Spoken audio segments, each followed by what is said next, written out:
These are CEN-TECH power inverter, and it's from Harbor Freight.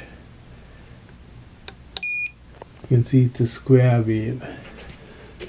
As they mention here, it says a modified sine wave, which is actually a square wave. 750 watts, 1500 watts peak, CEN-TECH inverter. And the voltage is 111.1, 60 hertz, which is pretty good. You can see the specs here. And